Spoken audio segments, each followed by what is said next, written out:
Outland, like the rest of the Outer Planes, is not directly connected to the Inner Planes. Access to the Elemental Planes is restricted and usually involves passing through the Prime Material Plane. Due to its many gates in the city, Sigil is less restricted in this regard. While it still follows the same rules, it touches so many versions of the Prime Material Plane that the elemental creatures are more common. They are, however, still rare. Of those that arrive in the Outland, the most common are Genie kind, Jinn, Deo, Ifrit, and Marid. Sometimes use Sigil as a way station on visits to the Outer Plane. One such, a noble Ifrit who was a prolific planeswalker, made Sigil his second home, often staying for centuries at a time. He fell in love with a human woman, and with her founded a dynasty. Their descendants formed the rulers of a vast merchant house called the Bazaar, which traffic in goods from many prime material spheres as well as from the Hells and Hades. The noble Ifrit is rarely seen, and hasn't been seen at all in decades. Those of his descendants that speak of him all say only that he has resumed his planar wanderings and only communicates at need. The truth of the matter is more subtle. The Ifrit may be gone, but his influence remains. He serves as patron to the leaders of the merchant houses, who form pacts with him. The other members of the house are often blessed with sorceress powers and serve as protectors for the house. Those not born with innate magic serve as traders and brokers, frequently rogues or guards and leaders of caravans who travel the spheres in search of goods. These are usually fighters and occasionally paladins. The house on the surface doesn't display open loyalty to any of the factions in Sigil, but the inner circle are secretly in league with the Fraternity of Order, a deeply lawful group that believes power belongs to those who best understand the laws of both nature and society, and use that knowledge for their own benefit and the benefit of the fraternity.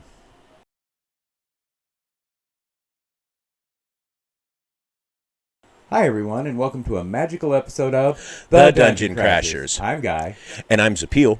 Before we get started, please like this video, subscribe to our channel, and turn on notifications so you don't miss any of our exciting D&D content. Today we are finishing our adventuring party with the final member of Fire Genasi, Pyromancer, and Warlock. Pyromancer is a class from the Planeshift Kaladesh setting, so it is official material but rarely seen outside of the web supplement. Although designed as part of the Magic the Gathering crossover, the class itself isn't limited to that setting. We will discuss the class in a bit. Our hero is a Fire Genasi. Genasi are plane-touched beings like Tieflings and Aasimar, but instead of the upper or lower planes, their ancestry draws from the Genie kind who come from the elemental planes. It is usually noble Genie who spawn lineages with mortals, but there are exceptions. The descendants appear as the race of their mortal parent, usually human but have features and coloration that reflect their elemental heritage. Fire Genasis are medium or small humanoids depending on the race of the mortal ancestor. Our hero, being descended from a human, is medium and has a move speed of 30 feet. She has a dark skin and dark hair with strands of scarlet mixed in. Her eyes are red and glow like hot coals. She has dark vision out to 60 feet. Her Ifrit heritage gives her resistance to fire and certain innate magical abilities. She knows the Produce Flame cantrip. Starting at 3rd level, she can cast Burning Hand spell once per day without expending a spell slot, and at 5th level, she can cast Flame Blade in the same way. She can also cast these spells with any spell slot she has. She can choose Intelligence, Wisdom, or Charisma as a casting stat, and she chooses Charisma. She can speak, read, and write Common and one language of her choice, and she chooses Ignan, which is the dialect of Primordial spoken on the elemental plane of fire. For background, she is using the Planar Philosopher background from the Planescape setting. It is the background that represents the citizens of Sigil and its various factions. It gives proficiency with the arcane skill and a skill associated with the character's faction. As part of the Fraternity of Order, our hero has proficiency with history. The background also gives the Scion of the Outer Planes feat. When choosing this feat, the character chooses an Outer Planes to draw power from, and our hero chooses the 9 Hells. As the plane is both lawful and evil, she can choose either when selecting the feat, and she chooses lawful. Her family is cutthroat in their dealings, but keep all of their agreements perfectly to the letter. They aren't evil as a group, but control a gate to the 9 Hells and do considerable business with the devils. Drawing power from the lawful planes gives her the guidance cantrip and resistance to force damage. Resistance to force damage is very rare, so this is nice, and the guidance cantrip, in my opinion, is one of the best utility cantrips in the game, and is one she won't be getting from any of her classes. Another feature of this background is that in addition to regular possession, she begins play with the portal key. Portals are common in Sigil and can appear in virtually anything, as can portal keys. The portal can lead to a variety of places. Our hero has a jeweled pendant that opens a gate between Sigil and the prime material plane called Rabia, and can also open a gate there to return to Sigil. Her first task as a young member of the family has been running a small caravan trading wares from Sigil for silks and spices. We are using the Genasi from the Monsters of the Multiverse and get ability boost common in that book, which are 3+1 bonuses that you can put anywhere you want, but no more than 2 on the same ability. We put a 10 on strength. Although she isn't strong or athletic, she is fit for her size. We put a 13 on dexterity, making it 14 with 1 bonus point, because she is graceful and quick. We put a 14 on constitution, because she's in good health. We put a 10 on intelligence and wisdom. She is not overly scholarly or religious, but is decently educated. Last, we put a 15 on charisma, making it 17 with the last 2 bonus points. It's going to be her casting stat and power most of her abilities. On her 16th birthday, our young hero celebrated her adulthood and was inducted into the family business. Her parents are members of the inner circle, but it's not something she can inherit. She must earn her way like any other member of the family. She had begun to develop pyromantic powers as a young girl, able to conjure fire even as a child, and gaining further powers as she grew older, and now was a competent, if inexperienced, sorceress. She was given the task of accompanying a caravan to a prime material world and trading hell steel in exchange for spices and silks. As her parents owned the caravan, she was technically the leader and held the portal key, but the true leader was the caravan master, a dwarven rogue who had experience on many other caravans. They also have a number of guards, drivers, and laborers. She prospered in her role and made a great deal of money for the family, and in time was offered membership in the inner circle, as well as the fraternity of order. Our hero begins as a sorcerer. The first thing she chooses is her sorcerer's origin, and as she is descended from an Efreet, she is a pyromancer with a deep connection to fire. She gains Heart of Fire. When she begins casting a spell of first level or higher, fire erupts from her, dealing damage equal to half her sorcerer level, rounded up to any creature of her choice within 10 feet that can see her. She gains proficiency with charisma and constitution saves and 2 skills from the sorcerer list, choosing insight and persuasion. She is also proficient with daggers, darts, slings, quarterstaffs, and light crossbows. She carries a dagger and a quarterstaff. A sorcerer can use an arcane focus, and she uses a staff, but is more proficient with the dagger. She gains spellcasting, learning 4 cantrips from the sorcerer list. She learns Green Flame Blade, Control Flame, Minor Illusion, and Create Bonfire. She gets 2 first-level spell slots and learns 2 first-level spells from the sorcerer list. She learns Shield to protect herself, and Chromatic Orb for attack. She prefers to use the Fire Orb, but doesn't hesitate to use whichever energy is most effective against the enemy.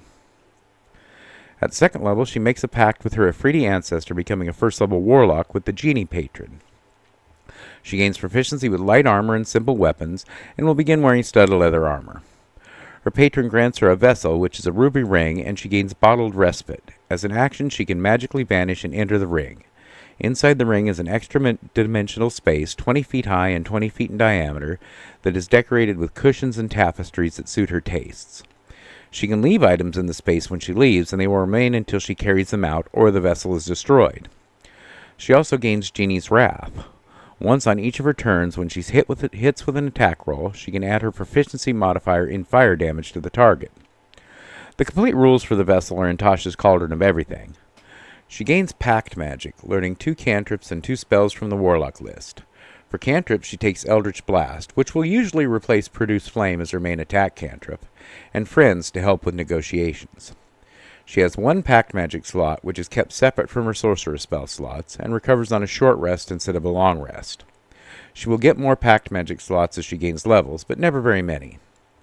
As an Efreeti Warlock, the spells Detect Evil and Burning Hands are added to the Warlock list for her, but she doesn't need either, and instead takes Hex and Hellish Rebuke. At 3rd level, she becomes a 2nd level Warlock, gaining Eldritch Invocations, which are gifts from her patron to increase her power. The first she takes is Agonizing Blast, allowing her to add her Charisma modifier to the damage of each beam of her Eldritch Blast, making it a much better attack. For the second, she is given Armor of Shadows, allowing her to cast the Mage Armor spell whenever she wants without using a spell slot. She will begin using this instead of wearing armor. From her Genasi heritage, she gets the spells Burning Hands and can cast it once a day without using a spell slot. And she learns another spell from the Warlock list and learns Charm Person to further aid her in negotiations. And she gains a second Pact Magic slot as well. At 4th level, she becomes a 3rd level Warlock, gaining a Pact Boon.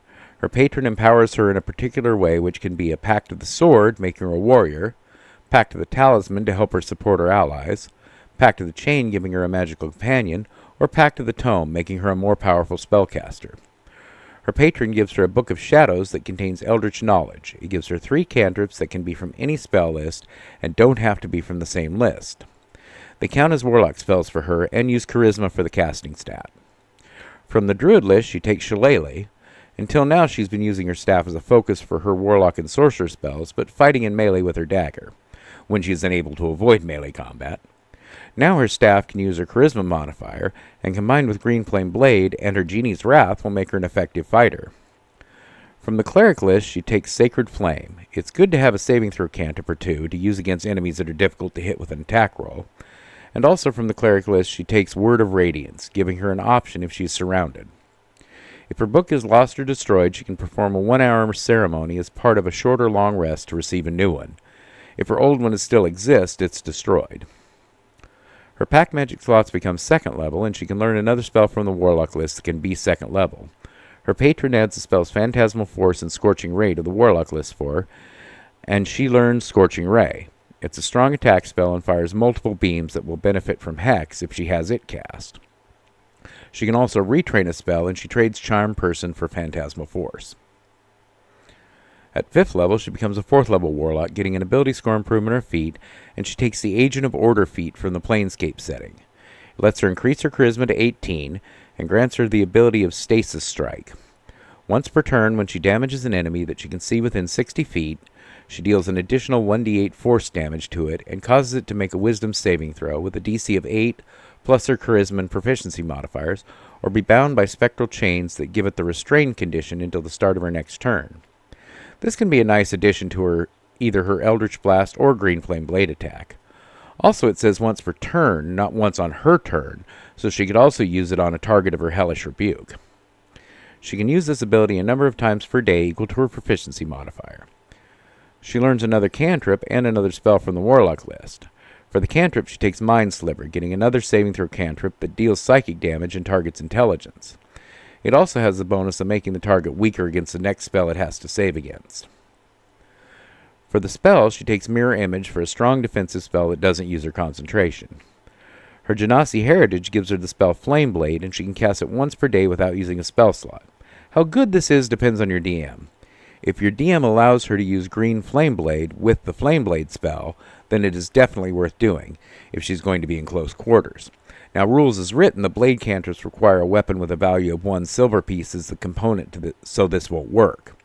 Now, Jeremy Crawford, a designer at Wizards, has said this change to the blade cantrips wasn't intended to stop them being used with Shadow Blade or Flame Blade, and some people have argued that casting a 2nd level spell is worth more than a silver piece. But technically it doesn't work, so talk about it with your DM. Her cantrips improve here as well, getting an additional dice of damage. Eldritch Blast gets a 2nd beam, making Hex more useful, and Green Flame Blade now deals 1d8 to the target and d8 plus her Charisma modifier to an adjacent enemy. Our hero has become a successful merchant and learned the ins and outs of the business. She has also involved herself heavily in the affairs of the Fraternity of Order. She spends increasing amount of time on the plains of Rabia, exploring ancient ruins, making contracts among the nobility of various cities, as well as within the thieves and merchant guilds. She learns from her studies that this plane is where the Ifriti ancestor made his home before coming to Sigil, and rumors are that he still remains at a residence somewhere in the desert that is eternally staffed with the Ifrit and elemental servants. She makes no mention of the Ifrit being her ancestor, but her heritage is obvious, and she believes at least some among the nobles suspect.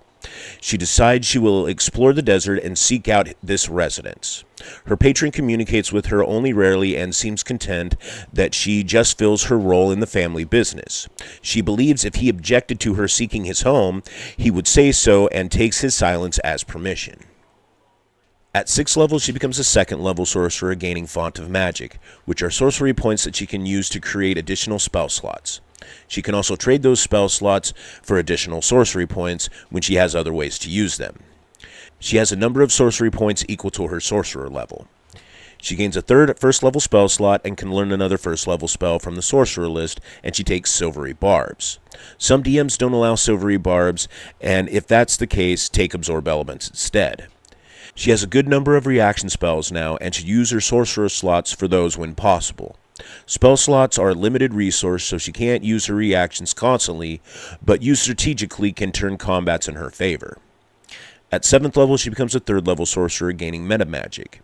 These are tools to modify her spells, and she uses sorcery points to activate them. She chooses Quicken Spell and Twin Spell.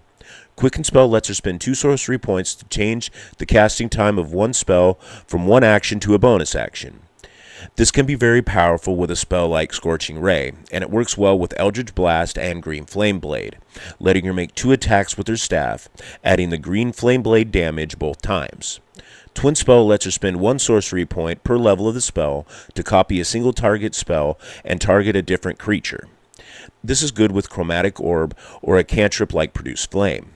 If a second target is available, she could also twin Green Flame Blade and strike 2 targets. This is a gray area according to the rules as written. From Jeremy Crawford, it appears that he considers Green Flame Blade to have multiple targets, but the spell doesn't say anything about additional targets, so as rules as written, should be twinnable. She gets a 4th first level spell slot and 2 2nd level spell slots, and can learn a spell of up to 2nd level from the sorcerer list, and she takes Suggestion. At 8th level, she becomes a 4th level sorcerer, getting an ability score improvement or a feat, and she increases her charisma to 20 for maximum spell attack and save DC. This also adds to her agonizing blast damage and improves her persuasion checks. She gains a 3rd 2nd level spell slot and can learn another spell of up to 2nd level, and she learns Misty Step. A 60-foot bonus action teleport is amazing and is good in a variety of situations.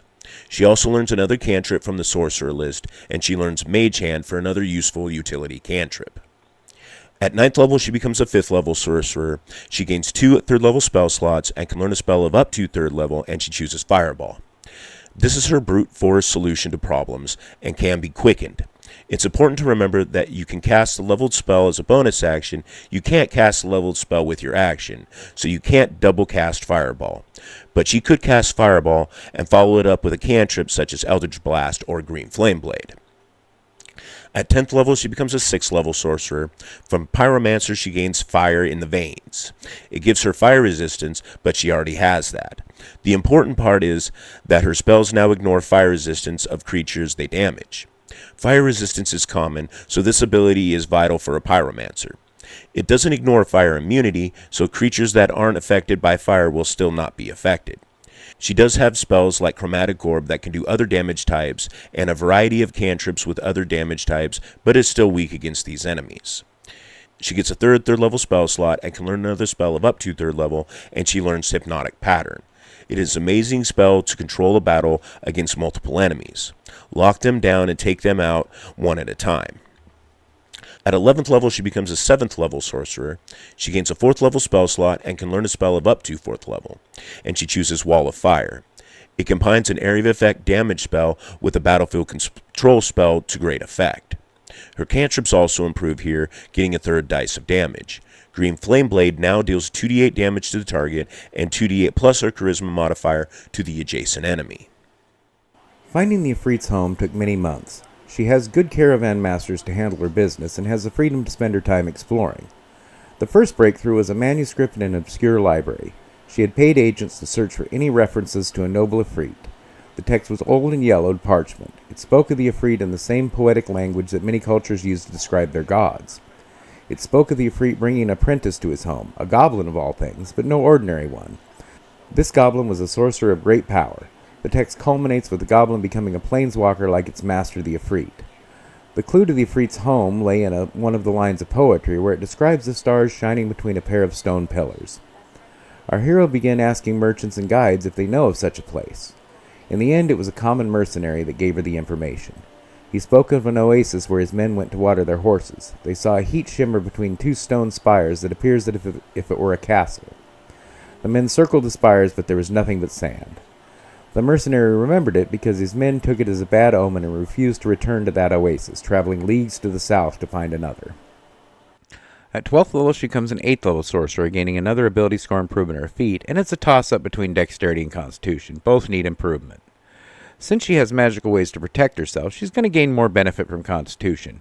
More hit points and better concentration are going to give her more value than a little armor class. She gains a second 4th level spell slot and can also learn another spell of up to 4th level, and she learns greater invisibility. It's not only a good defense, it also enhances her offense. Outside of combat, it also has tons of utility. At 13th level, she becomes a 9th level sorcerer. She gains a 3rd, 4th level spell slot and a 5th level spell slot. She can learn another spell that can be up to 5th level, and she learns Synaptic Static. It's a good area of effect damage spell that also hampers enemies' damage by it. The only good fire spell at this level is Immolation, and it's a perfectly good spell, but it doesn't really do anything she needs, and this gives her a mix of damage and debuff and is effective against enemies immune to fire.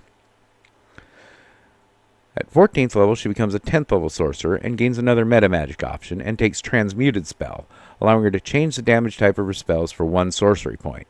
So if she's facing an enemy like a red dragon that is immune to fire, she can transmute her Scorching Ray, Fireball, or Wall of Fire to deal cold damage instead. She gains a second 5th level spell slot and can learn another spell of up to 5th level, and she learns Hold Monster. Paralyzing a creature not only makes it unable to attack, it also makes it vulnerable to being attacked. Sticking a hold is often better than any amount of damage she could do with the spell slot. She also learns another cantrip and chooses Firebolt. She hasn't taken it so far because she has produced flame from her race, but Firebolt deals a bit more damage, and with 3 dice it's enough to make a difference.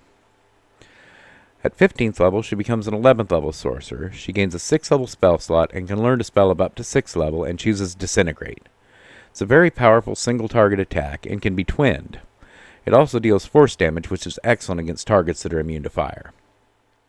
She arrives at the 2 stone spires at the oasis and studies it carefully, but sees no sign of the mirage the mercenary spoke of. Not knowing what to do next, she went to the pool to refresh herself. The water was cool, and there were fruit trees growing around it providing shade. She settled by a tree to think of her options. She sat for hours, coming no closer to a plan. As the sun descended toward the horizon, she thought of making a camp for the night, but as the rays of the setting sun touched the spires, the mirage appeared between them. Wasting no time, she ran toward the spires and stepped through. She found herself in the courtyard before a grand palace. 2 Ifrit stood before her, armed with halberds. She raised her hands to show she meant no harm, but it wasn't necessary. One of the Ifrit smiled and said, "Welcome, kinswoman. You have been expected. Please allow me to accompany you to see the master." Surprised and relieved, she accepted the offer. The interior of the palace was grand. The furnishings were of gold and ebony, the silk cushions and grand tapestries ornamenting all areas. The Ifrit led her to a large door, the first door she had seen since entering the palace, and the Ifrit told her that the master awaited her inside. She entered the room, which had been more grand than the rest of the palace. The noble Ifrit lounged on a cushion and rose when she entered, welcoming her warmly and offered her wine and dates. He told her he was pleased with her visit. His descendants seldom bothered to seek him out in person, and then he asked what she sought. She said that she had no request and only wished to meet him in person and thank him for his gifts. The noble Ifrit laughed and said, "Know it or not, you have a purpose. You are bored with the merchant life and seek adventure. There is no harm in this. You are young and have great potential. In time you could ascend to the walker of the plains like myself, but that will take time, and you will need to strengthen your spark. If it is venture you seek, travel to the western edge of the desert. There is a city there in need of a hero. Go and tend to the problems, and in doing so you will also aid yourself." They talked for a while longer, and her ancestor offered her a place to sleep for the night. When she awoke, she was lying in a comfortable tent on the edge of the oasis. The mirage between the spires was gone. Looking around, she found a camel loaded with supplies tied to a tree. Not needing any explanation, she set off on her journey to the west. At 16th level, she becomes a 12th level sorcerer, gaining another ability score improvement or a feat. And again, we have to choose between dexterity and constitution. Both her melee attacks and her spell use charisma, so she doesn't need dexterity for that, but she could benefit from improvement to her armor class and initiative, as well as her dexterity saves. She is proficient with constitution saves, so she doesn't need as much help with them, so she increases her dexterity to 16. If you would rather improve constitution to 18 instead, that's good too. It's not going to make much of a difference in her overall power either way. At 17th level, she becomes a 13th level sorcerer. She gains a 7th level spell slot and can learn a spell of up to 7th level, and she chooses Firestorm. It is one of the strongest area of effect spells in the game, doing excellent damage with a large shapeable area of effect. Her cantrips improve here, getting a 4th dice of damage. Her Eldritch Blast gets a 4th beam, and her Green Flame Blade deals 3d8 damage to the target, and 3d8 plus her Charisma modifier to the adjacent creature. She also gains another meta magic and chooses Heightened Spell, letting her spend 3 sorcery points to cause enemies' saves against the spell to have disadvantage. While this can be useful with some damage spells, it really shines when used with a spell like Hold Monster that can completely disable an enemy. At 18th level, she becomes a 14th level sorcerer, gaining Pyromancer's Fury. When she is hit with a melee attack, she can use a reaction to deal fire damage to the attacker equal to her sorcerer level, and this damage ignores fire resistance. She can also retrain a spell and trades one of her lower level spells for teleport. The city was clearly once beautiful, but the walls have gaps torn in them as if blasted by lightning. Many of the buildings have also suffered damage, with some being completely ruined. The city was still active. People went about their business in the markets, serfs worked in the fields surrounding the city, and even the eating and drinking establishments seemed to be doing brisk business. The atmosphere of the city contradicted the appearance of destruction. She sought out the marketplace, knowing that her name would be recognized there, and she could gather some information. She discovered that a great blue dragon was the source of the city's distress. It flew in from time to time, taking livestock and even people. If the city guards or the soldiers tried to intervene, it used its breath to bring destruction on the city. The merchants also say that caravans passing through the desert are frequently attacked by organized bands of raiders that leave behind no survivors to identify them. She informs the merchants that she had heard that the city was in peril and had come to help. She told them she is a sorcerer of great power. The lead merchant told her that the Sultan had offered a vast reward to anyone who could locate and slay the dragon, but few have attempted to claim it, and those who have tried haven't returned. After questioning the merchant for details, she went to speak to the Sultan. Getting an audience with the Sultan was easier than she expected. He was an old man and desperate. She simply told the guards that she intended to slay the dragon and was immediately taken to the throne room. The Sultan told her of the reward and gave her as much information as he had. Accepting his offer, she used her power to transport herself instantly back across the desert to her home. There she began seeking guides to help her on her quest. Her contacts informed her of a pair of adventurers who had been exploring the desert and retrieving many lost treasures. She sought out the pair, and after some negotiation they formed an alliance, and set off in search of the dragon. At 19th level, she becomes a 15th level sorcerer, gaining an 8th level spell slot, and can learn another spell up to 8th level, and she learns Dominate Monster. This is another spell that can just win encounters by itself, particularly when used with heightened spell meta magic. And at 20th level, she becomes a 16th level sorcerer, getting a final ability score improvement on her feat, and she increases her constitution to 18. She also can retrain a spell known, and she trades a lower level spell for plane shift, achieving the ability to walk the planes without need of portal keys, except for Sigil. The city of Sigil defied any power to plane travel or teleport into it, requiring everyone to enter through one of the gates. Some say even the gods are bound by this restriction. Our hero and her new companions scour the desert in search of the dragon's lair. Along the way, they encounter a band of kobolds who are being pursued by a mighty warrior. After slaying the kobolds and enlisting the warrior into their task, the group follow the kobolds' trail to the lair of the dragon. The canyon where the dragon's lair was located was concealed by sand dunes, making it almost impossible to see from the ground, and not much easier to spot from the air. Only the trail left by the kobolds and the sharp eyes of the group's tracker let them find it at all. It was guarded by a virtual army of kobolds, many of whom were powerful draconic sorcerers. The group of adventurers had a fierce battle just reaching the lair of the dragon, but their skill and magic prevailed. After taking some time to tend their wounds and recover their power, the heroes boldly ventured in the cavern to confront their prey. We hope you enjoyed this character and will tell us about it in the comments below, along with any questions, suggestions, or build ideas. This character is an update of one of our earlier videos, which featured the goblin and noble Ifrit that were mentioned in the story. That was when we were exploring the Strixhaven setting, and the goblin was a student of House Prismari that went on to become a planeswalker. We'll put the link to part 1 of that video up here. We are done with our adventuring party, but there's still some things in Planescape to work with, so join us next time when we continue with an Olympian demigod. Until then, Cheers!